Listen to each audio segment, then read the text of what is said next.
시청자 여러분 반갑습니다. JTBC 뉴스룸을 시작합니다. 자신의 체포를 막도록 지시한 혐의로 윤석열 전 대통령이 내일 첫 재판을 받습니다. 법원이 재판의 전 과정을 시차를 두고 중계할 수 있도록 허가했습니다. 다만 보석신문은 촬영을 불허했습니다.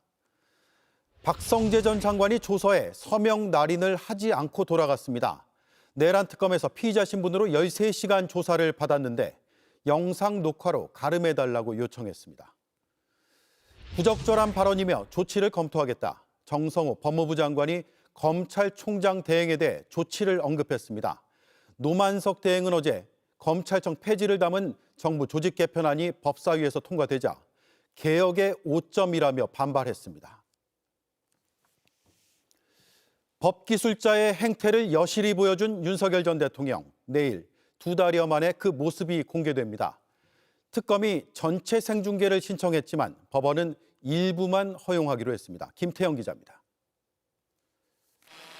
서울중앙지법은 내일 열리는 윤석열 전 대통령의 직권남용 혐의 첫 재판에 대한 특검의 중계 신청을 일부 허용한다고 밝혔습니다. 공개법위는 재판이 시작되는 내일 오전 10시 15분부터 재판 종료까지입니다. 7월 9일 구속 적부심 이후 2달여 만에 윤 전 대통령 모습이 공개되는 겁니다. 그 사이 윤 전 대통령은 특검 소환과 내란 재판 출석에 일절 응하지 않으면서 속옷 차림 저항 등 큰 논란이 일었습니다. 이번 재판은 윤 전 대통령이 체포영장 집행을 방해한 혐의로 기소된 사건으로 지기현 재판부가 맡고 있는 기존 내란 재판과는 다릅니다. 특검에선 박억수 특검보 등 6명이, 윤 전 대통령 측은 유정아 변호사 등이 참석할 예정입니다. 첫 재판인 만큼 어제 김건희 씨의 직업을 묻고 무직이라는 답을 얻은 것처럼 윤 전 대통령의 신원을 확인하는 절차부터 시작됩니다. 이후 특검이 먼저 공소 사실을 설명하고 곧바로 윤석열 전 대통령 측의 반박도 이어집니다. 이 같은 전 과정을 법원이 촬영 녹화한 뒤 언론사 등에 제공합니다.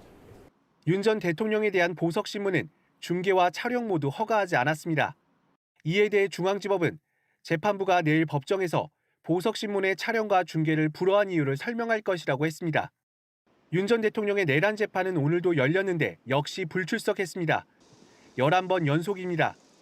7월 구속 적부심과 같이 자신의 구속 여부를 결정하는 내일 보석신문의 모습을 드러냅니다. JTBC 김태형입니다. 법원이 단 조건은 이렇습니다. 실시간 중계는 아니고 법원 카메라로 촬영해 추후 공개한다. 따라서 엄밀히 말하면 시차 중계가 됩니다. 헌재 탄핵심판 공개와 비슷한 방식입니다. 박현주 기자입니다. 지난 4월 내란 혐의로 피고인석에 앉은 윤석열 전 대통령 모습이 처음 공개됐습니다. 처음엔 촬영을 허용하지 않던 지기현 재판부가 비판 목소리가 커지자 두 번째 공판에 촬영을 허가한 겁니다. 당시엔 어제 김건희 씨 재판과 마찬가지로 재판 시작 전 촬영된 영상만 공개돼 재판 공방 모습은 볼 수 없었습니다.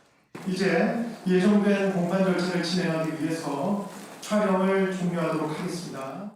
하지만 내일 직권 남용 혐의, 즉 체포 방해 재판은 모든 과정이 카메라에 담깁니다. 법원이 재판을 촬영해서 그 영상물을 언론에 제공하는 겁니다. 이에 따라 실시간 중계가 아닌 시차 중계 방식으로 재판 모습이 공개됩니다. 재판에서 언급되는 개인정보 노출을 차단하는 건 각 언론사의 몫입니다.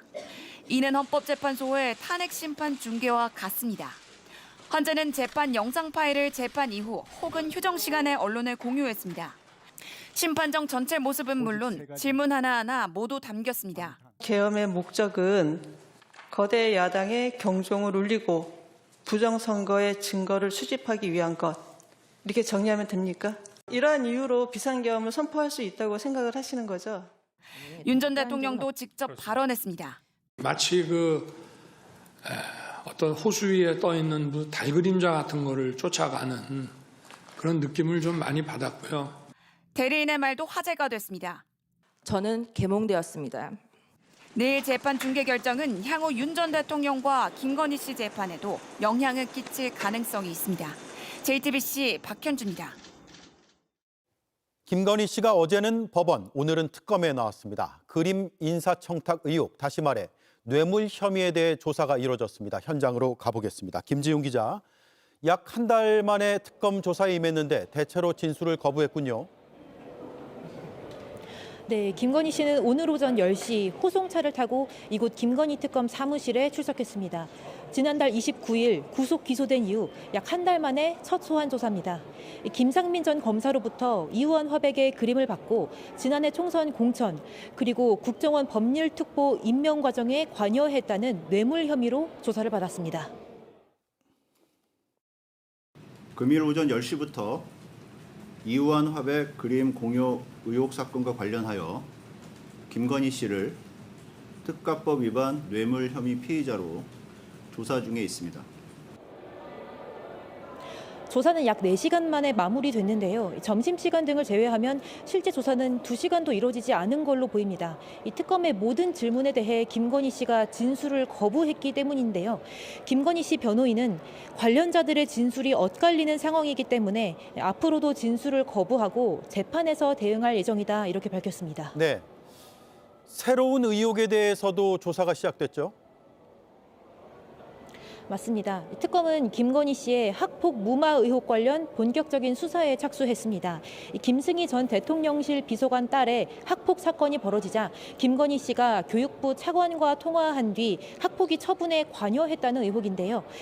당시 경기 성남교육지원청 학폭위 간사였던 장 학사를 오늘 참고인 신분으로 불러 조사했습니다. 특검은 또 일반인에게는 공개되지 않는 국가유산인 서울 종묘의 망묘루를 김건희 씨가 지인들과의 차담회를 위해 사적으로 이용했다는 의혹과 관련해 내일 종묘 국능 유족본부장을 불러 조사할 계획입니다. 네, 잘 들었습니다. 지금까지 김건희 특검 사무실에서 김지훈 기자가 전해드렸습니다. 김상민 전 검사는 이우환 화백 그림을 김건희 씨 오빠의 돈으로 대신 사준 거라고 주장했습니다. 그런데 이게 사실이냐고 특검이 묻자 김 씨의 오빠는 답변을 거부했습니다. 그림을 산 시기에 김 씨의 계좌에서 거액의 현금이 인출된 내역도 나오지 않았습니다. 윤정주 기자가 보도합니다. 김상민 전 검사는 김건희 씨 오빠 김진우 씨에게 이우환 화백 그림을 전달하면서 작년 총선 공천을 청탁한 혐의로 구속됐습니다. 하지만 김진우 씨 요청을 받아 대신 사준 거라며 혐의를 계속 부인하고 있습니다. 김진우 씨의 요청으로 제가 그림을 준비했을 뿐입니다. 그 자금 출처에 대해서는 잘 알지 못하고 1억 원이 넘는 그림 대금에 대해선 2023년 1월 말 강남의 일식집에서 김진우 씨를 만나 쇼핑백에 담긴 현금을 받았다고 진술했습니다. 특검은 김진우 씨에게 김 전 검사가 주장한 일식집 현금 전달이 실제 있었는지 물었지만 김 씨는 답변을 거부했습니다. 현금 전달에 관한 김 전 검사 진술이 구체적인 만큼 실제 전달한 게 맞다면 진술을 거부할 이유가 없는 것으로 특검은 보고 있습니다. 거짓 진술을 하면 처벌받을 가능성을 의식한 것 아닌지 의심하는 겁니다. 그림을 전달한 사람과 받은 사람의 말이 일치하지 않는 가운데 특검은 그림 구매를 전후해 김진우 씨 계좌에서 거액의 현금이 인출된 내역도 없는 것을 확인했습니다. 또 김 전 검사가 그림 구매 전 중개상에게 여사님 취향을 알아봐달란 취지로 보낸 문자 내역과 김진우 씨가 김건희 씨에게 보낸 그림 사진을 확보했습니다. 이런 정황을 토대로 김 전 검사가 김건희 씨에게 총선 공천을 청탁할 목적으로 그림을 사서 전달한 것으로 판단한 겁니다. 김건희 씨를 오늘 불러 조사한 특검은 이르면 다음 주 김 전 검사를 재판에 넘길 계획입니다. JTBC 윤정주입니다. 전직 검사 출신들이 일반적이지 않은 방식으로 수사에 임하고 있습니다. 어제 특검에 피의자로 출석한 박성재 전 법무부 장관도 그렇습니다. 조서에 서명 날인도 하지 않고 돌아갔습니다. 영상 녹화로 가름할 수 있다고 주장했습니다. 오갈 때는 모두 지하를 고집했습니다. 정수아 기자가 취재했습니다. 내란 중요 임무종사 피의자로 소환된 박성재 전 법무부 장관은 어제 13시간가량 조사를 받고 밤 10시 50분쯤 귀가했습니다. 통상적인 업무 수행에 대해서 다른 평가를 하는 것에 대해서 제가 알고 있는 모든 내용을 상세하게 말씀드렸습니다. 지난해 12월 3일 계엄 선포 직후 법무부 실국장 회의에서 합동수사본부 검사 파견 검토, 출국 금지 인력 대기, 교정본부 수용 요력 점검 등을 지시했다는 혐의를 받습니다. 그런데 취재 결과 박 전 장관은 조사를 마친 뒤 조서에 서명 날인을 하지 않고 귀가한 것으로 파악됐습니다. 날인 없는 조서는 효력이 없기 때문에 특검이 만약 영장 청구나 기소 등 절차를 밟기 위해선 추가로 날인을 다시 받아야 합니다. 박 전 장관 측은 조서 내용을 문제 삼으며 서명하지 않은 걸로 알려졌습니다. 박 전 장관 측은 영상 녹화 조사가 진행된 만큼 녹취서를 조서로 가름해달라 요청했고 특검 측도 이를 받아들인 것이라 주장했습니다. 어제 아침 취재진을 피해 지하 통로로 출석한 박 전 장관은 조사 후에도 지하 주차장 이용을 요청했습니다. 하지만 특검이 이를 불허해 지상 현관으로 귀가했습니다. 취재진이 몰리자 불편한 기색을 드러냈습니다. 합수부 검사 파견 지시하시고 나서 이행된 거 관련해서 보고 받으신 적이 있나요? 심우정 총장님. 눈이 안 보인다니까요. 이 사람 정말 고약하네. 박 전 장관은 도대체 어디에 근거해서 질문하는지 모르겠다고도 했는데 지하주차장 출석 때도 기자 질문에 당신에게 이야기해야 할 내용인가란 반응을 보였습니다. JTBC 정수아입니다. 이재명 대통령이 우리 정상으로는 처음으로 유엔 안보리 의장 자격으로 공개 토의를 주재했습니다. 양자 회담에서 만난 이탈리아 총리는 9살 딸이 전 세계에서 가장 열광적인 K-팝 팬이라고 소개하기도 했는데 또 한 번 달라진 한국의 위상을 확인하는 자리였다는 평가도 나옵니다. 최규진 기자입니다. 미국 뉴욕 유엔 안보리 의장석에 앉은 이재명 대통령이 개회를 선언합니다. 제15차 안보리 회의를 시작하겠습니다. 이 회의의 잠정 의제는 국제평화와 안보 유지, AI와 국제평화 안보입니다. 우리 대통령이 안보리 의장 자격으로 나선 건 이번이 처음입니다. 이 대통령은 인공지능의 양면성을 짚으며 올바른 이용을 위한 국제사회의 대응을 촉구했습니다. 우리 앞의 새끼 호랑이는 우리를 잡아먹을 사나운 맹수가 될 수도 있고 K-팝 데몬 헌터스에 나오는 사랑스러운 더피가 될 수도 있습니다. 앞서 이탈리아와 폴란드 정상과 만나서는 문화와 방산 분야 협력을 논의했습니다. 멜로니 이탈리아 총리가 9살 딸이 한국 K-팝과 전통 의상을 좋아한다고 말하자 이 대통령은 방한 때 특별한 한류 프로그램을 준비하겠다고 화답했습니다. 한국과 계약한 K2 전차가 약속대로 납품되고 있다는 나보로츠키 폴란드 대통령의 얘기를 듣고는 한국산 무기가 장점이 크다며 협력 확대를 제안했습니다. 이 대통령은 뉴욕 증권거래소 방문과 투자 유치 행사를 끝으로 3박 5일간의 일정을 마치고 귀국합니다. JTBC 최규진입니다. 이번 유엔 총회가 한미 관세 협상을 두고 신경전이 벌어지는 민감한 시기에 이뤄지면서 이재명 대통령이 직접 미국 재무장관을 만나기도 했습니다. 우리 외환시장이 일본과는 상황이 다르다는 걸 설명한 겁니다. 현금 투자를 요구하고 있는 미국이 태도를 바꾸는 계기가 될지 주목됩니다. 유선희 기자입니다. 유엔 안보리 토의를 주재하기 직전 이재명 대통령은 스콧 베선트 미국 재무장관을 만났습니다. 한국은 경제 규모, 외환시장 및 인프라 등 측면에서도 일본과는 크게 다르다는 점을 설명하시면서 핵심은 4,100억 달러, 580조 원 정도인 우리나라의 외환시장 규모입니다. 미국이 투자를 요구하는 3,500억 달러는 우리 외환 보유액의 80%가 넘습니다. 일본처럼 현금으로 내면 당장 외환 위기에 빠질 수 있습니다. 때문에 정부는 대출과 보증 형태의 투자를 묶어 3,500억 달러를 채우겠다는 뜻을 김정관 산업부 장관, 여한구 통상교섭 본부장 등을 통해 여러 번 전달했습니다. 하지만 미국이 받아들이지 않아 이 대통령이 직접 나선 것으로 보입니다. 김용범 대통령실 정책실장은 베선트 장관이 일정 부분 화답했다는 취지로 설명했습니다. 베센트 장관은 한미동맹은 굳건하며 일시적 또는 단기적으로 어려움이 있을 수 있으나 충분히 잘 극복할 수 있다고. 베선트 장관은 이 대통령에게 트럼프 대통령 역시 한국이 미국에 매우 중요하고 특히 조선 분야의 중요한 파트너라고 강조한 바 있다고도 했습니다. 관세 협상이 교착 국면에 있는 건 분명하지만 무역 분야 협상에서는 많은 진전이 있다고도 덧붙였습니다. 사실상 현금을 투자하라는 미국과 대출이나 보증 방식이 아니면 곤란하다는 우리나라의 줄다리기에 이 대통령이 직접 뛰어들면서 관세 협상이 새로운 국면에 접어들었다는 해석이 나옵니다. 뉴욕에서 JTBC 유선입니다. 김민석 국무총리도 외신 인터뷰에서 대미 투자의 선결 조건을 제시했습니다. 조지아주 구금 사태를 언급하며 비자 문제가 해결되기 전까지는 대미 투자가 불확실할 수밖에 없다고 했는데 이런 줄다리기가 협상력을 끌어올리기 위한 포석이란 분석이 나옵니다. 윤세민아 기자입니다. 김민석 국무총리가 블룸버그와의 인터뷰에서 비자 문제가 3,500억 달러 규모의 대미 투자 자금에도 불확실성을 들이우고 있다고 말했습니다. 총리실은 투자를 유보한다는 의미는 아니었다고 설명했지만 우리 정부가 미국에 투자하는 한국 기업들의 비자 문제를 대미 투자 협상 과정에 지렛대로 삼을 수도 있다는 뜻으로 해석됐습니다. 이달 초 미 이민 당국의 한국인 노동자 대규모 구금 사태 이후 이들의 비자 문제가 양국 간 주요 현안으로 떠오른 상태입니다. 김용범 대통령실 정책실장도 시간에 쫓겨 원칙을 저버리지 않겠다는 점을 강조했습니다. 데드라인 같은 거를 따로 두고 있지는 않습니다. 우리 국익에 부합하고 한미 간의 상호 호혜적인 결과를 도출할 수 있는 그런 안이어야 된다는. 우리 외환시장 규모를 감안할 때 통화 스와프는 협상의 필수 조건이라고 했고 일부 요구는 받아들일 수 없다고 공개적으로 거론했습니다. 우리의 레드라인이라고 소위 말하는 쌀과 쇠고기 이런 부분에 대한 논의 자체를 저희가 깊게 그거는 우리가 논의할 수 없다는 쪽을 분명히 하고 있고. 정부 고위 당국자들의 잇따른 발언은 협상력을 최대치로 끌어올리기 위한 전략으로 해석됩니다.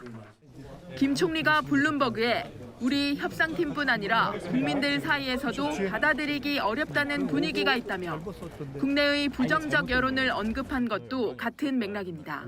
JTBC 윤세민입니다.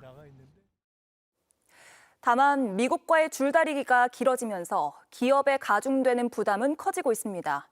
트럼프 행정부가 일본에 이어 유럽까지 자동차 관세를 15%로 확정하면서 국산차의 가격 경쟁력이 흔들리고 있습니다. 이지은 기자입니다. 미국이 일본에 이어 유럽산 자동차 관세도 27.5%에서 15%로 내리기로 확정했습니다.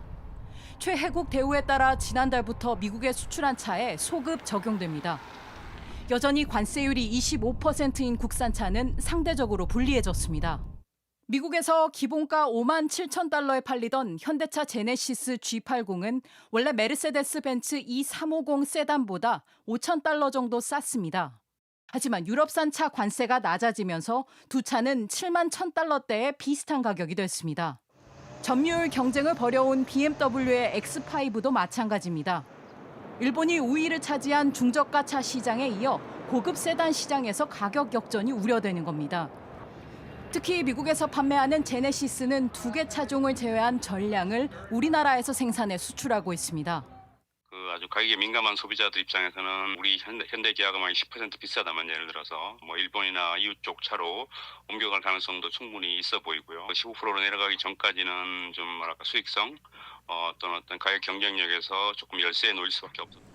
정부는 관세 협상을 이어가고 있지만 3,500억 달러의 현금 투자까지 맞물려 합의가 쉽지만은 않은 상태입니다.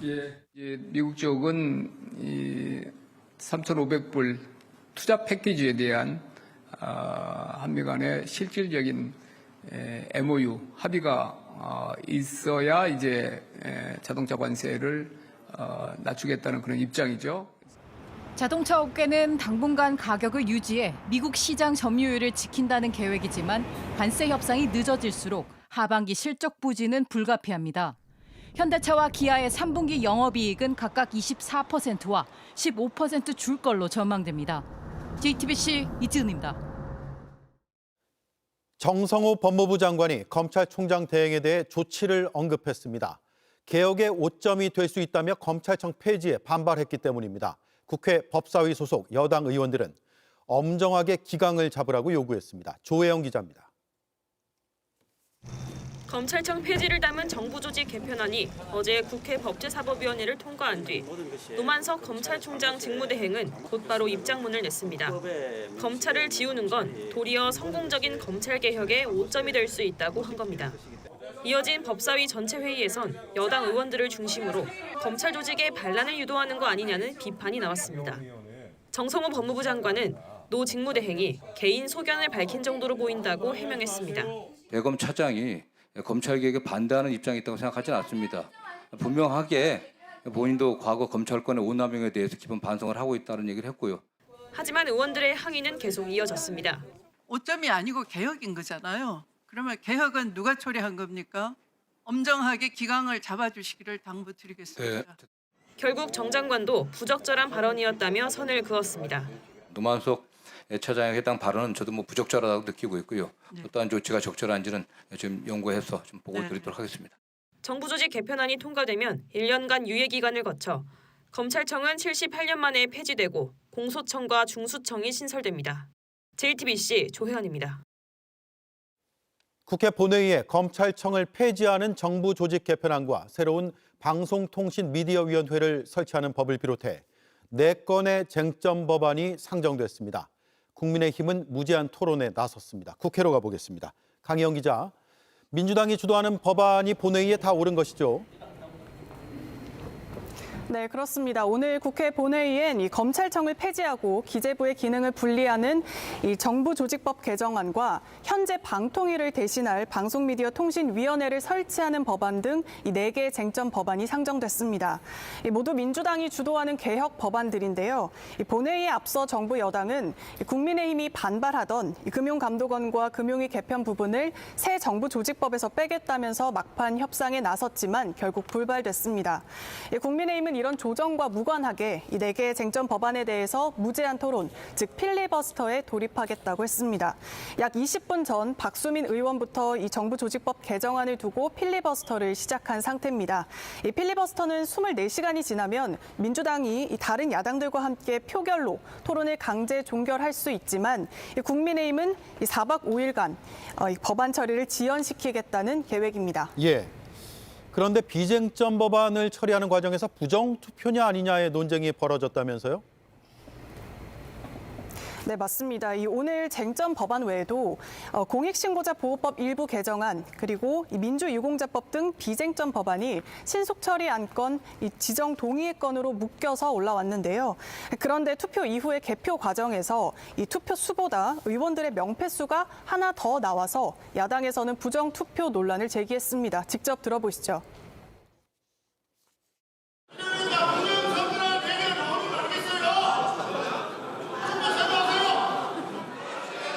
그러니까 잠깐만요. 이게 문제는 부정투표라고 하는 거는 명백한 증거가 있어야 되는데 부정투표라고 얘기하면 그 의심은 끝이 없습니다. 네, 결국 소란 끝에 우원식 의장이 법안을 통과시켰는데요. 이렇게 여야 간 감정 싸움까지 깊어지면서 전국은 더 얼어붙고 있는 상황입니다. 네, 잘 들었습니다. 국회에서 강희영 기자가 전해드렸습니다. 헌법은 재판 독립과 법관 신분을 보장한다. 다음 주 청문회를 앞두고 조희대 대법원장이 사법부 독립을 말했습니다. 그리고 잠시 뒤 법원에선 전국 법관 대표회의가 개최됩니다. 박병영 기자입니다. 대법원에서 열린 신임 법관 임명식에 조희대 대법원장이 박수를 받으며 입장합니다.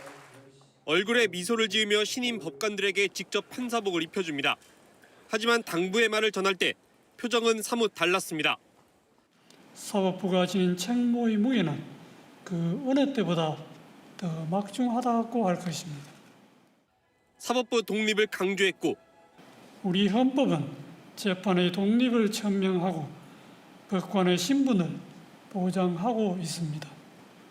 이는 오직 독립된 재판을 통해서만 사법부에 주어진 헌법적 사명을 온전히 수행하고 법관으로서 절제된 자세도 언급했습니다.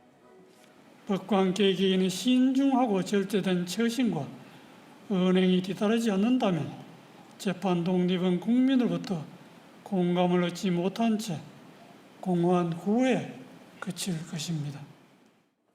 민주당의 사퇴 압박이 이어지고 있는 가운데 닷새 뒤 열릴 대선 개입 의혹 청문회를 앞두고 재차 사법부의 독립을 강조하는 겁니다. 민주당은 공세 수위를 높였습니다. 조희대 청문회는 대법원장의 헌법 파괴와 권력 남용이라고 하는 중대한 사유로 열리는 것입니다. 국민의힘은 이런 민주당을 강도 높게 비판했습니다. 우리나라 민주화 운동을 해온 것을 훈장처럼 여기던 민주당이 가장 앞장서서 민주주의를 파괴하고 있습니다. 한편 오늘 전국 법관 대표 회의에선 대법관 증언과 추천 방식 개선 방안 등을 놓고 토론회가 열립니다. JTBC 박병현입니다. 올해 초 직무정지 상태로 수감 중이던 윤석열 전 대통령이 대통령실 참모들을 접견하며 사실상 옥중 통치를 한 정황 저희가 보도한 바 있습니다. 그런데 당시 검찰이 접견 녹취를 달라고 하자 서울구치소장은 대통령 기록물에 해당하는지를 알아봤던 것으로 확인됐습니다. 기록물이라면 30년 봉인이 되는 것이어서 그 의도에 의문이 제기됩니다. 박사라 기자의 단독 보도입니다.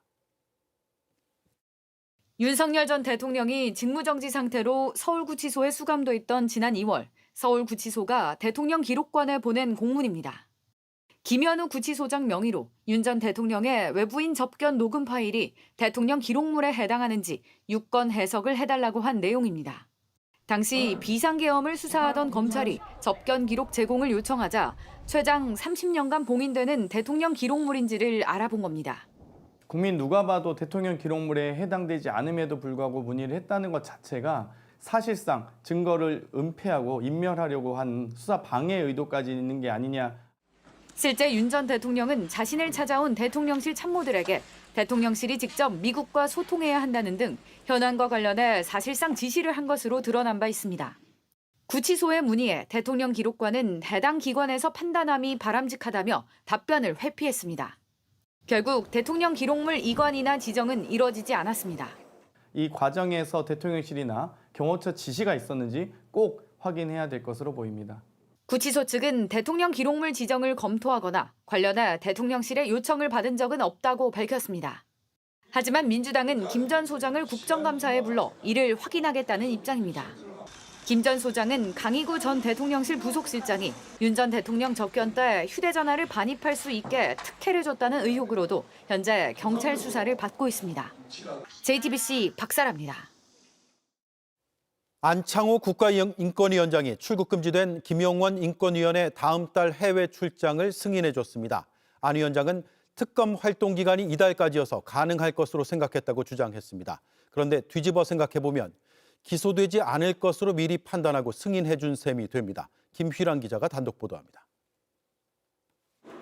김용원 인권위원이 다음 달 5일 남아프리카 공화국으로 출장 일정을 잡았습니다. JTBC가 서미와 더불어민주당 의원실을 통해 확보한 공무국외 출장 계획서에 따르면 김 의원은 군 옴부즈기구 국제 컨퍼런스에 참석할 예정입니다. 그런데 김 의원 현재 출국이 금지된 상태입니다. 2024년 1월 이종섭 당시 국방부 장관과 통화한 이후 박정훈 전 해병대 수사단장의 긴급 구제를 기각시킨 혐의로 최상병 특검의 수사를 받고 있기 때문입니다.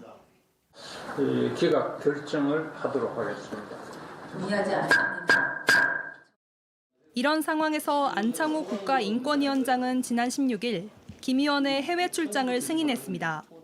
출장 허가 사유를 묻자 안 위원장은 최상병 특검의 활동 기한이 9월 말까지 돼 있어 이후 출장은 가능할 것으로 판단했다고 답변했습니다. 특검 수사가 종료되면 김 의원이 기소되지 않고 출국 금지도 해제될 것이라는 전제로 결재를 내준 겁니다. 하지만 이미 최상병 특검의 수사 기간을 11월 말까지 연장할 수 있는 특검법 개정안이 국무회의를 통과했습니다.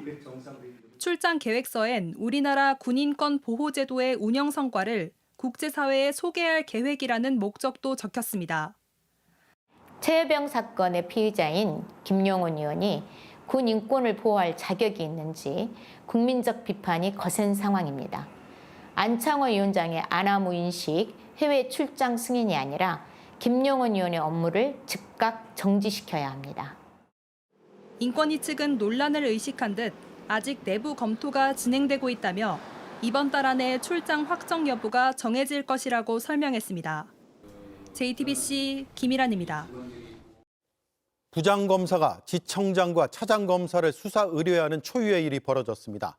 노동청이 쿠팡 대표이사를 기소 의견으로 검찰에 넘겼는데 지청장과 차장검사가 무혐의 처리하라고 외압을 행사했다는 이유에서입니다. 엄희준 당시 부천지청장은 부인합니다. 그런데 지청장이 직접 불러 쿠팡은 무혐의를 하라고 했다는 문자까지 공개됐습니다. 김산 기자가 보도합니다. 올 1월 고용노동청 부천지청은 쿠팡 엄성환 대표를 인천지검 부천지청에 기소 의견으로 송치했습니다. 쿠팡 일용직 노동자들에게 퇴직금을 지급하지 않은 혐의였습니다. 그런데 검찰은 보안 수사 3개월 만에 노동청 결론을 뒤집고 무혐의로 사건을 종결했습니다. 수사를 담당했던 부장검사는 어미준 당시 부천지청장과 김동희 차장검사의 부당한 외압이 있었다며 대검찰청에 두 사람을 수사 의뢰했습니다. 부장검사가 증인과 차장에 대해서 직권남용 허위 공문서로 수사 의뢰를 했습니다. 이거 이례적인 일 아닌가요? 이례적인가요, 아닌가요? 허위 사실에 기한 진정이라고 말씀드립니다. 엄 전 지청장은 부장검사를 패싱하고 담당 검사를 불러 무혐의를 지시한 의혹을 받고 있습니다. 담당 검사가 지난 2월 부장검사에게 보고한 메시지에 이 같은 정황이 고스란히 담겨 있습니다. 담당 검사는 어미준 지청장님께서 직접 청장실로 불러 사건 검토 방향을 알려줬다며 쿠팡은 무혐의를 하라고 했다고 적었습니다. 엄 전 지청장은 일방적으로 무혐의를 지시하진 않았다는 입장입니다. 부장검사는 쿠팡이 선임한 김앤장 변호사와 김동희 차장검사 간 유착 의혹도 제기하고 있습니다. 검사 출신 김앤장 변호사가 찾아와 김 차장검사와는 검사 시절 친한 언니 동생 사이였다는 말을 전해 들었다는 겁니다. 민주노총 공공운수노조는 쿠팡 무혐의를 주도한 당시 부천지청 지휘부를 공수처에 고발했습니다. JTBC 김산입니다. 서울 대림역에서 혐중 집회가 벌어지자 오늘은 근처에서 맞불 집회도 열렸습니다. 이주민이 모여 사는 주거지까지 찾아와서 폭력적인 말을 쏟아내는 혐중 집회에 반대 목소리를 내는 겁니다. 현장에 양빈현 기자 나가 있습니다. 네, 양 기자, 오늘도 어김없이 혐중 집회가 열리고 있죠? 네, 저는 지금 대림역 4번 출구 앞에 나와 있습니다. 제 뒤로는 경찰 바리케이드가 세워져 있고 팻말을 든 집회 참가자들이 모였습니다. 이 단체, 지난주에도 이곳에서 집회를 했는데요. 일주일 만에 또다시 대림동에 모여 혐중 집회를 연 겁니다. 참여자들은 잠시 뒤 물레역 방향으로 행진을 할 계획입니다. 네, 맞불 집회도 열렸는데 이 맞불 집회에선 주민들이 느낄 공포에 대해서 걱정하는 목소리가 나왔다고요? 네, 제가 있는 곳 맞은편 대림역 5번 출구에선 맞불 기자회견이 진행 중입니다. 중국 동포 단체 등의 기자회견에선 극우 집회는 대림동을 넘어 한국 사회 그 어디서도 발을 붙이지 못하도록 추방해야 한다는 말이 나왔습니다. 무엇보다 이 혐중 집회 장소는 주거지와 가까워 주민들의 공포가 큰데요. 주민들 목소리 제가 직접 들어봤습니다. 들어보시죠. 그분들한테 이렇게 이제 나가라 막 이렇게 하면은 자칫 이제 싸움도 벌어질 수도 있고 하니까 좀 불안한 건 사실이죠. 주민들은 혐오에 의한 폭행이 일어날 수도 있다는 우려도 전했습니다. 네, 인근에 학교도 많은데 아이들이 혐중 집회를 보고 잘못된 인식을 갖거나 상처를 받을까 봐 우려가 나온다고요? 네, 행진 경로 300m 이내에 초등학교 5곳, 중학교 3곳, 그리고 고등학교 1곳 등 학교가 밀집해 있습니다. 학생들이 오가는 대로변 한복판에서 집회가 열리는 건데 교육 현장에선 혐오 확산을 우려하고 있습니다. 대림동의 학교들은 서로 다른 나라의 국적의 학생들이 함께 공부하는 경우가 많은데요. 학생들이 이런 집회로 상처를 받지 않을까 우려하는 목소리도 나왔습니다. 이 상처를 가진 아이들이 그대로 자라게 되면 우리 사회에도 좋지 않은 영향을 미칠 거라고 생각을 하고 있습니다. 이에 따라 정근식 서울시 교육감은 오늘 집회 현장과 가까운 한 중학교를 찾아 학생들과 함께 혐오 근절 캠페인도 열었습니다. 보수단체는 한 달 동안 집회를 신고했는데 경찰은 정해진 장소에서 준법 집회를 하도록 철저히 관리하겠다고 밝혔습니다. 네, 지금까지 서울 대림역에서 양빈현 기자가 전해드렸습니다. 인천에서 태권도 사범이 초등학생 제자를 성폭행한 혐의로 구속되면서 학원가가 발칵 뒤집혔습니다. 이 남성은 혐의를 부인하고 있지만 경찰은 피해자가 더 있을 걸로 보고 수사를 이어가고 있습니다. 김영민 기자가 보도합니다. 초등학생 여자아이를 성폭행한 혐의로 태권도 학원 사범 20대 강모 씨가 구속됐습니다. 강 씨는 지난 21일 자신이 근무하는 인천의 한 태권도 학원과 차량에서 피해 아동을 강제추행하고 성폭행한 혐의를 받고 있습니다. 다음 날 이 사실을 알게 된 피해 아동의 부모는 초등학생 딸이 태권도 사범에게 성폭행을 당했다고 경찰에 신고했습니다. 경찰은 곧바로 수사에 착수했고 강 씨를 자택에서 긴급 체포했습니다. 강 씨는 경찰 조사에서 혐의를 부인한 것으로 알려졌습니다. 경찰은 위력에 의한 간음 혐의를 적용해 구속영장을 신청했습니다. 법원은 어제 도망할 염려가 있다며 구속영장을 발부했습니다. 이번 사건의 학부모들과 인근 학원가는 충격에 빠졌습니다. 애자와 스승의 자리에서 벌어진 일이잖아요. 근데 그게 더 화가 나는 거죠. 지금 그러니까 저도 이제 교육자 입장에서는 아이들 지도하고 이거 하는 입장에서는 조금 어이가 없죠. 경찰은 강 씨가 피해 아동을 상대로 과거에도 비슷한 범행을 저질렀는지 확인하고 있습니다. 또 추가 피해자가 있을 가능성에 주목해 수사를 이어갈 방침입니다. JTBC 김영민입니다. 당신의 개인정보가 저에게 왔다며 구치소 수감자에게 편지가 날아왔습니다. 알고 보니 경찰서 관계자가 개인정보가 담긴 정보공개 청구 접수증을 구치소 수감자에게 잘못 보내면서 벌어진 일이었는데요. 항의를 했더니 더 황당한 일이 벌어졌습니다. 이자연 기자입니다. 30대 홍모 씨는 지난해 10월 손편지 한 통을 받았습니다. 저는 서울구치소에 수감 중인 수용자입니다로 시작하는 편지였습니다. 우편으로 정보공개 청구서가 도착했는데 귀하에 개인정보가 포함돼 있어 보내드린다며 이런 일이 다시 일어나지 않도록 송파경찰서에 이의제기하라고까지 적혀 있었습니다. 실제로 얼마 전 송파경찰서에 자신이 고소한 사건 기록에 대해 정보공개 청구를 해놨던 홍 씨는 놀랄 수밖에 없었습니다. 전혀 모르고 일면식도 없고 되게 황당스럽습니다. 이름과 주소, 전화번호, 생년월일 등 개인정보를 비롯해 공개 청구한 내용까지 엉뚱한 사람에게 넘어갔던 겁니다. 알아보니 경찰서 정보공개 청구 담당자 실수였습니다. 수소문 끝에 담당자와 연락이 닿았지만 사과는 없었습니다. 사무실에서 연락이 오겠죠. 그럼 제가 징계를 받겠죠, 그러면. 선생님, 사과부터 먼저 하셔야 되는 거 아니에요? 홍 씨는 담당자를 개인정보보호법 위반 혐의로 경찰에 고소했지만 입건조차 되지 않았습니다. 결국 담당자와 정부를 상대로 민사소송을 냈습니다.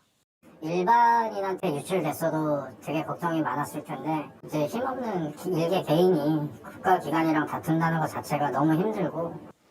서울 북부지법은 지난달 정부가 홍 씨에게 10만 원을 배상하라고 판결했습니다. 다만 송파서 담당자에 대해선 고의나 중과실이 있다고 볼 수 없다며 책임이 인정되지 않는다고 판단했습니다. 송파경찰서는 해당 직원에게 주의를 주었고 당사자 등에 대한 직무교육을 마쳤다고 밝혔습니다. JTBC 이자연입니다. 트럼프 대통령이 경주 에이펙 정상회의 참석에 앞서 일본 방문을 검토하는 것으로 알려졌습니다. 미일, 미중, 한미 연쇄회담이 예상되는데 북미 회담이 타진될 가능성에도 관심이 집중되고 있습니다. 워싱턴 정강현 특파원입니다. 트럼프 대통령의 연쇄 외교 무대는 다음 달 26일부터 말레이시아에서 열리는 아세안 정상회의로 시작됩니다. 이어 31일부터 이틀간 경주에서 열리는 에이펙 정상회의에 참석합니다. 로이터는 트럼프 대통령이 두 회의 사이에 일본 방문도 타진하고 있다고 전했습니다. 이시바 총리가 사임 의사를 밝힌 가운데 대일 관세 문제와 투자 패키지 협의를 의제로 새 총리와 첫 정상회담이 될 거란 관측이 나옵니다. 일본 방문 이후 가장 큰 관심을 끄는 건 미중 정상회담입니다. 트럼프 대통령은 틱톡 합의를 강조하면서 공개적으로 시진핑 중국 국가주석과 경주에서 만날 거라고 예고한 바 있습니다. I had a great call with President Xi, and as you know, he approved the TikTok deal, and we're in the process. 경주 에이펙을 계기로 한미 정상회담 역시 사실상 확정된 상태입니다. 아세안과 미중 한미 정상회담이 잇따라 열리면서 관세 협상을 비롯한 트럼프식 외교 빅딜이 성사될지 주목됩니다. 일각에선 경주 에이펙을 계기로 북미 회담 가능성까지 거론됩니다. 북한도 대화 가능성을 열어둔 상태입니다. 만약 미국이 허황한 비핵 받침용을 털어버리고 현실을 인정한 데 기초하여 우리와의 진정한 평화 공존을 바란다면 우리도 미국과 마주서지 못할 이유가 없습니다. 정부는 정상급 회동 가능성은 낮은 것으로 보고 있지만 트럼프 특유의 예측 불허 외교 행보가 돌발 변수가 될 수 있습니다. 때문에 외교 당국 역시 모든 가능성을 열어놓고 대비책을 세우고 있다고 전했습니다. 워싱턴에서 JTBC 정강현입니다. 여전히 기후 위기가 사기라고 주장하는 미국 트럼프 대통령과는 다르게 중국은 온실가스를 앞장서 줄이겠다고 선언했습니다. 국제사회에 중국이 미국의 대안이라는 걸 보여주기 위한 거란 해석이 나옵니다. 베이징 이도성 특파원입니다. 시진핑 중국 국가주석이 유엔 기후 정상회의에서 온실가스 배출량을 최대 10% 줄이겠다고 밝혔습니다. 기한도 오는 2035년까지로 못 박았습니다. 그간 온실가스를 줄이겠다고는 해왔지만 구체적 숫자를 내세운 건 처음입니다. 完成这一目标需要中国自身付出艰苦努力，也需要有利和开放的国际环境。 트럼프 미국 대통령이 기후변화 대응을 사기극이라고 주장하며 화석연료에 집중하는 것과는 정반대의 행보입니다. 트럼프는 집권 1기에 이어 또다시 파리 기후 협약 탈퇴를 선언한 뒤 글로벌 기후변화 대응에서 발을 빼고 있습니다. It's climate change. Because if it goes higher or lower, whatever the hell happens, this climate change, it's the greatest con job ever perpetrated on the world, in my opinion. 중국의 온실가스 배출 감소 선언은 세계무역기구 협상에서 개발도상국 특별 대우를 받지 않겠다고 한 것과 맞물려 있습니다. 중국은 트럼프가 깨뜨린 다자무역 질서를 옹호하겠다는 뜻을 강하게 내비치며 솔선수범해 150여 가지 혜택을 포기하겠다고 선언했습니다. 미국이 빠지고 나서는 중국이 유일한 대안이라는 것을 암시하는 겁니다.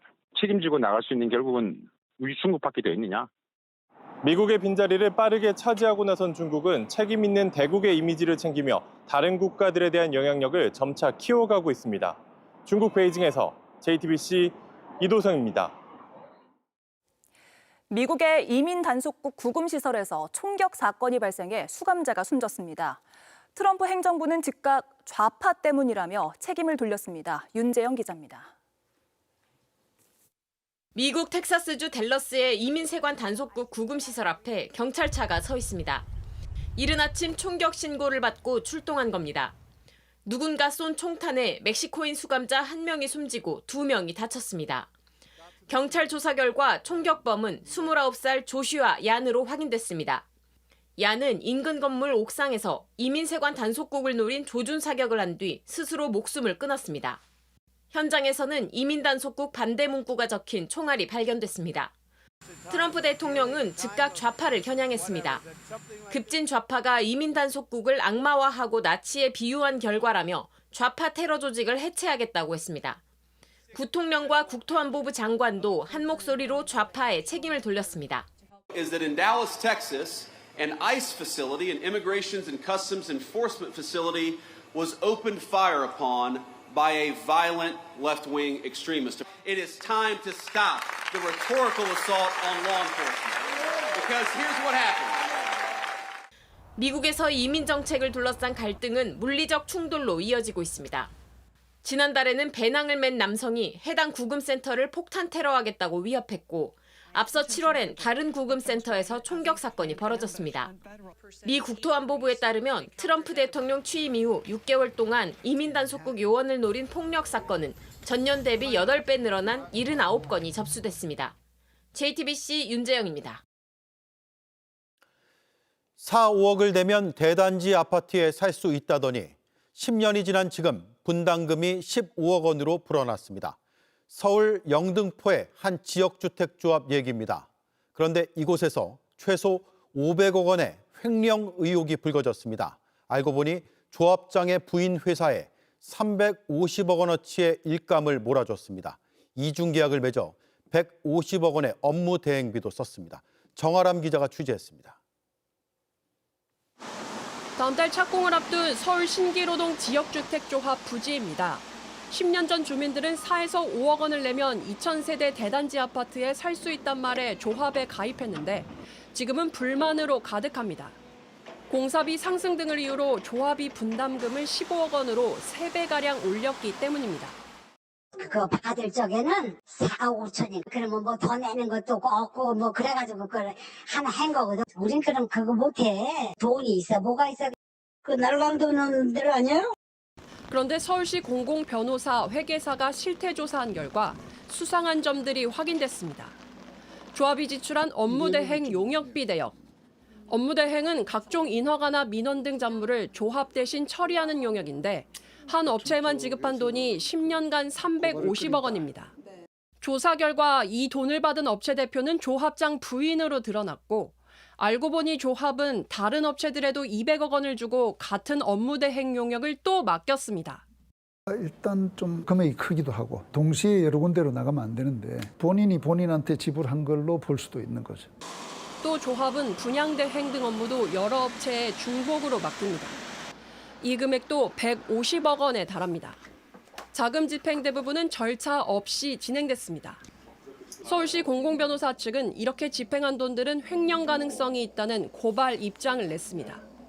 총회 사전 의견을 거치지 않고 절차적 하자가 있는 채로 집행된 돈이 한 1,000억 가까이 되는 걸로 자금 집행이 너무 이상하다라고 보이는 것들이 최소한 500억. 조합장은 제보자를 특정해야 인터뷰에 응할 수 있다며 해명을 거절했습니다. 제보자가 없을 때는 인터뷰 응하지 않아요. 정부는 올해 안에 지역주택조합 제도 개선 방안을 마련할 계획입니다. JTBC 정아람입니다. 구청의 대응도 이해하기 어렵습니다. 실태조사를 한 공무원이 영등포 구청에 조합장 고발 같은 후속 조치를 취하자고 했습니다. 그러자 구청의 감사팀이 오히려 그 담당 공무원을 소환하고 업무에서 배제시키려고 했습니다. 이 공무원은 개인 이름으로 고발장을 접수한 상태입니다. 이어서 정아람 기자입니다. 영등포구청 주택가에서 지역주택조합 실태조사 업무를 담당했던 공무원 A씨는 한 달 전 조사 결과를 전달받고 조합장 고발을 건의했습니다. 그런데 며칠 뒤 감사팀에서 A씨를 소환했습니다. 저희 감사팀에서 1시간 정도 부르셔가지고 우리가 조합장을 고발함으로써 이 착공 일정이 늦어지는 거 아니냐. 그 지연이잖아. 이런 것들을 나중에 소송이 들어온다면 너가 감당할 수 있겠어? 이런 식으로. 이후 한 달간 아무 조치가 진행되지 않았고 최근에는 자신을 업무에서 배제하라는 압박도 내려왔다고 합니다. 저희 부서를 통해서 쟤는 왜 저렇게 업무를 하냐. 배제시켜라. 그런 식으로 계속 지금 실무진들에 대한 압박이 들어오는 거죠. 다른 직원들한테 피해가 가는 걸 모르느냐. 이런 식으로. 영등포구청은 해당 지주택은 사실관계 확인이 필요해 추가 실태조사를 진행할 예정이라며 내부 검토 중이었다고 답했습니다. 후속 조치가 차일피일 늦어지자 A씨는 영등포경찰서에 개인 이름으로 고발장을 접수한 상황입니다. 형사소송법에 따르면 공무원은 직무를 하다 범죄가 있다고 사료되면 고발해야 합니다. 비리 혐의가 확인되었는데도 시정 고발 조치를 하지 않은 것은 영등포구청의 명백한 직무유기가 아닌가 이렇게 생각을 합니다. 전국 곳곳에서 지역주택조합에 대한 논란이 커지는 가운데 대책 마련이 시급하다는 목소리가 나옵니다. JTBC 정아람입니다.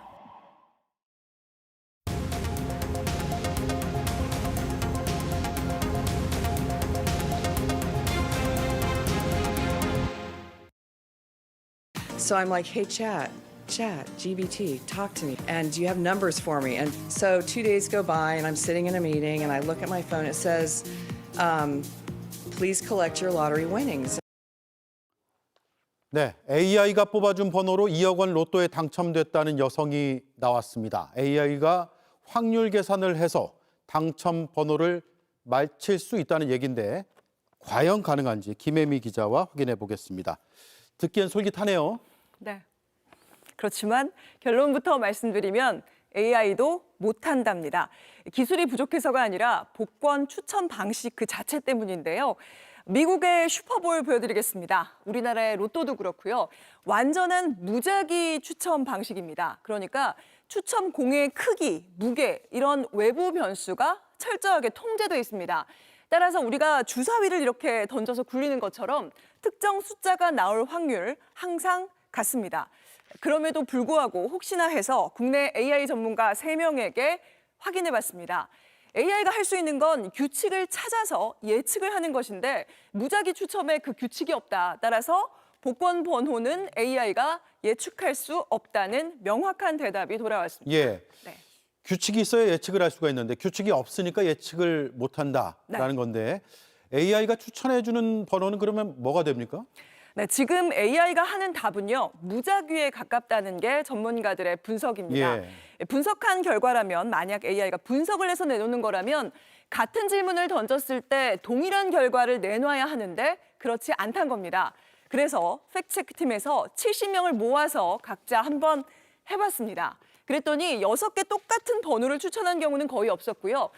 겹치는 번호들이 이렇게 몇 개 나오긴 했지만 이 챗 GPT도 인정하듯이 이 번호라고 당첨 가능성이 높은 건 아닙니다. 예. 정리하면 AI든 컴퓨터 자동 방식이든 직접 내가 무작위로 고르든 당첨 확률은 모두 똑같습니다. 예. 네, 그럼에도 불구하고 전 세계에서 AI의 도움으로 당첨됐다라고 주장하는 사람들이 느는 이유는요.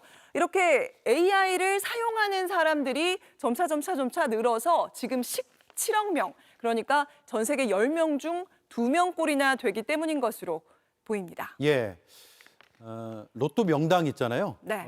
그렇게 부르는 것처럼 착시 효과라고 보면 되겠네요. 네, 그렇습니다. 잘 들었습니다. 김혜미 기자였습니다. 명절이 길수록 버려지는 반려동물이 많아져서 긴 추석을 앞두고 우려가 커지고 있습니다. 맡길 데가 없어 그냥 버리는 겁니다. 지자체에서도 대책을 내놓고 있는데 성화선 기자가 전해드립니다. 공항에서 버려진 후 가족을 기다리듯 떠나지 못하던 복덩이. 동물단체에서 구조한 지 1년 6개월이 지났지만 아직 가족을 찾지 못했습니다. 피부병을 앓는 고양이 시안이도 치료를 받으며 새 가족을 기다리고 있습니다. 3개월 전 버려진 땡구는 한쪽 눈만으로 세상을 봅니다. 한쪽이 실명된 상태로 발견이 되었습니다. 어렸을 때 다쳤는데 이제 치료를 못 받아가지고 현재 그렇게 아예 안 보이게 된 것 같아요. 올해 긴 추석 연휴를 지나면서 이렇게 가족을 잃는 반려동물들이 늘어날 수 있다는 우려가 나옵니다. 여행 등으로 집을 비우면서 반려동물을 포기하는 이들이 있기 때문입니다.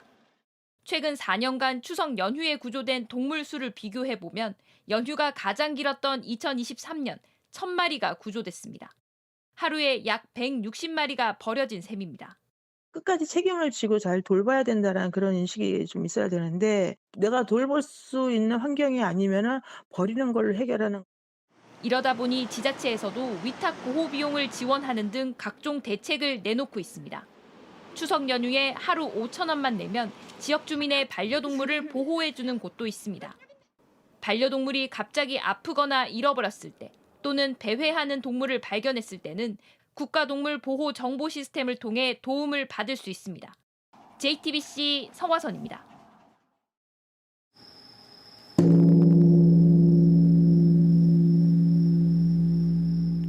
(1254년의) 시간을 품은 이 소리. 에밀레종으로 잘 알려진 성덕대왕 신종이 22년 만에 울렸습니다. 종을 자주 칠 수 없는 이유가 있다는데 최근 기후 위기도 에밀레종을 위협하고 있다고 합니다. 강나현 기자입니다.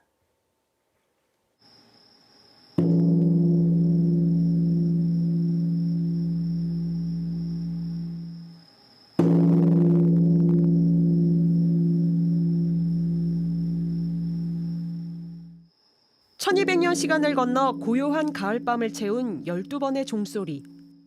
지켜보던 아이도 어른도 마음이 벅차오릅니다. 되게 뭔가 마음이 차분해지는 기분이 들었어요. 잔잔한 울림이 있으면서 멀리 깊숙이 와닿는 느낌이랄까? 잊지 못할 옛소리를 들은 것 같아서 너무 좋아요. 통일신라 때인 771년, 34년에 걸쳐 완성된 성덕대왕 신종은 조선시대부터 일제강점기까지 3번 옮겨 다니다 1975년부터 국립경주박물관에 자리 잡았습니다. 황동 12만 군을 들여 종을 주조하기 시작했으나 절 자체도 홍수로 유실돼 범종만 홀로 남게 됐으며 균열 위험 탓에 1993년부터 정기 타종은 일단 멈춘 채 종을 쳐도 되는 건지 조사를 위한 타종만 해왔습니다. 지금까지 고유 주파수 등 종 상태를 가늠하는 수치는 다행히 변하지 않았습니다.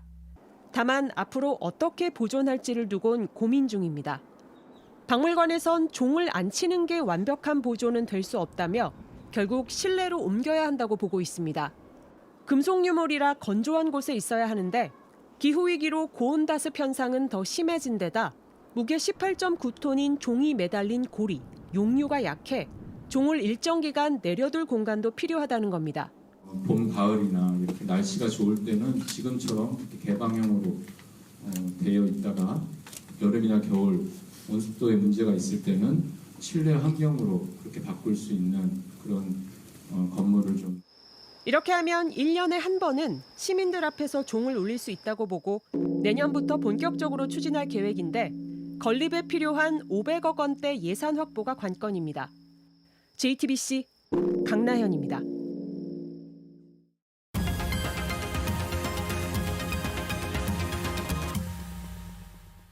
네, 비하인드 뉴스 정치부 이성대 기자가 나와 있습니다. 시작할까요? 네, 첫 번째 키워드 바로 보겠습니다. 아르헨티나. 예. 네, 지금 한미 관세 협상 현안 중에 하나가 바로 $1 통화 스와프 문제죠. 자, 그런데 미국이 우리나라보다 아르헨티나에 먼저 통화 스와프를 제안한 사실이 알려졌습니다. 자, 그러자 이제 국민의힘 최고위원인 신동욱 최고위원이 자, 이게 바로 이재명 외교의 현 주소다. 대한민국이 아르헨티나보다 못한 처지로 추락했다라고 비판을 했고요. 자, 장동혁 대표도 이게 무슨 의미냐? 바로 지금 대한민국의 이재명 대통령 그리고 김민석 총리가 있기 때문이다라고 비판을 했습니다. 예. 국민의힘은 아르헨티나와 비교해서 이재명 정부를 비판하는 모습을 보이는 것 같은데 정부는 통화 스와프가 필수 조건이라는 입장이고 협상 중이라고 하니까 두고 봐야겠죠? 자, 그렇습니다. 자, 그런데 국민의힘에서는 그동안 이재명 대통령이 당선되면 아르헨티나처럼 될 것이다라는 주장을 여러 차례 해왔습니다. 예. 뭐 이른바 좌파 포퓰리즘 정책을 펼칠 거다 이런 주장인 것이죠. 지난해 총선 때부터 최근까지도 비슷한 주장을 해왔는데 각각 이야기를 먼저 들어보겠습니다. 아르헨티나는 안타깝게도 좌파 정권의 연속된 포퓰리즘 퍼주기 정책으로 어려움을 겪었던 나라. 이재명 대표가 하고 있는 정책들 결국 그 결과가 그렇게 나올 것입니다. 결국 현금을 살포하며 미래 투자를 포기하면 아르헨티나나 베네수엘라의 전체를 밟게 될 것입니다. 자, 다시 말해서 국민의힘은 여당일 때는 이재명 정권이 들어서면 아르헨티나처럼 될 것이다라고 비판을 했는데 반대로 야당이 되니까 이번에는 이재명 정권이 들어섰기 때문에 아르헨티나보다 못한 나라가 된다라고 비판을 하고 있는 것이죠. 예. 물론 아르헨티나 정권이 좌파냐 우파냐에 따른 그 차이를 비교한 것이라고 볼 수는 있지만 어느 것이든 국민의힘은 이재명 정부를 자주 아르헨티나에 비교하고 있다, 이런 눈길을 끈고 있다라는 지적은 있는 겁니다. 예. 오랫동안 나온 주장 같습니다. 아르헨티나, 베네수엘라. 이번에도 나왔네요. 그런데 우리나라와는 전혀 다른 상황이잖아요. 그렇습니다. 참고로 이 아르헨티나의 하비에르 밀레이 대통령 누구냐? 우파 출신의 경제학자 출신 대통령입니다. 자, 전기톱으로 아르헨티나 병폐를 다 끊어내겠다. 이른바 전기톱 퍼포먼스로 유명하고 또 남미의 트럼프라고 불리는 친트럼프 성향의 정치인입니다. 실제로 두 사람 이른바 케미가 많이 좋다. 이런 국제적인 평가가 있는데요. 트럼프 대통령이 대선 후보 시절에도 만났던 그 장면이 화제가 된 적이 있습니다. 잠깐 그 장면 보고 가시죠. 예. President! Nice to meet you. MAGA, make Argentina great again. 네, 그래서 미국이 아르헨티나에 먼저 통화 스와프를 제안했다고 해서 우리가 아르헨티나보다 못하다라고 볼 수는 없는 거잖아요. 그렇습니다. 자, 무엇보다도 아르헨티나는요, 지금 IMF의 구제 금융을 받고 있는 상태입니다. 자, 국민의힘이 좌파 포퓰리즘 때문에 아르헨티나가 어렵다고 주장하는 것과 달리 자, 우파 정권이 들어서도 지금 경제난을 해결하지 못하고 있다라는 분석이 나오는 것이죠. 특히 반트럼프 성향인 브라질 룰라 정부를 견제하고 압박하기 위해서 이웃나라인 아르헨티나의 친트럼프 성향 밀레이 대통령을 지원하는 게 아니냐, 이런 분석도 있습니다. 자, 따라서 이런 국제관계 흐름들을 배제한 채 단순히 아르헨티나와 이재명 정부를 단순히 비교하는 것은 정치 공세가 아니냐, 이런 지적도 나오고 있는 겁니다. 예. 아르헨티나. 다음 이슈는요? 자, 두 번째 이슈 보겠습니다. 디테일에 강하니까 자, 오늘 정청래 민주당 지도부가 추석을 앞두고 농수산물 시장을 방문했습니다. 자, 농산물에 대한 물가 안정 대책을 설명하는데 이 과정에서 송미령 장관이 막힘없이 답변을 해서 눈길을 끌었습니다. 정청래 대표가 칭찬을 했는데 어떤 칭찬인지 한번 들어보시죠. 예. 할당과세는 역대 최고 아닙니다. 역대 최고는 아니고. 할당과세는 네. 신선농산물은 하지 않고 일부 가공식품에 들어가는 가공식품에 원료만 대해서? 하고 있습니다. 우리 생산자, 우리 국내 농산물이 중요하기 때문에 대통령께서 이렇게 디테일에 강하니까 좋아하시는 것 같아요. 네. 송 장관 유임됐을 때 여당에서도 반대가 일부 있었잖아요. 지금은 분위기가 많이 바뀌었네요. 그렇습니다. 그런 분위기고요. 특히 그 국무회의가 생중계가 되면서 가장 덕을 많이 본 게 송미령 장관이다라는 평가가 있습니다. 자, 대통령 질문에 막힘없이 대답하고 또 이른바 K 치킨 벨트 같은 아이디어가 화제가 된 적도 있었고요. 자, 그러다 보니까 그동안 주목도가 비교적 떨어졌던 저런 농업 정책 등이 국무회의에서 상당히 부각되는 사례도 나오고 있습니다. 예, 답변 아주 거침없이 하더라고요. 잘 들었습니다. 이성대 기자였습니다.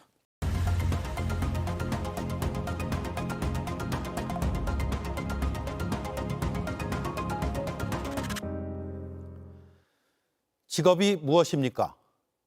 없습니다. 주소는 어디입니까? 안양교도소입니다. 전 주소는 서울시 서대문구 연희 2동입니다. 1996년 2월 26일 서울지방법원 417호 대법정. 영화의 추위만큼이나 차가웠던 판사의 물음에 수용번호 3124번이 답했습니다. 인정신문. 재판장은 피고인의 신원을 확인하기 위해 이름과 나이, 주소, 직업을 묻도록 돼 있습니다. 전직 판사인 정재민 변호사는 과거 언론 기고문에서 인정신문을 이렇게 묘사했습니다. 공산품의 일련 번호처럼 사회가 개인을 구별하기 위한 표지일 뿐이다.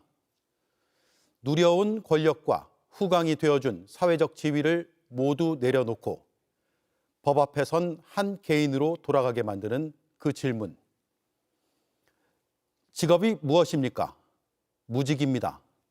어제 서울지법 311호 중법정에서 4398번은 이렇게 답했습니다.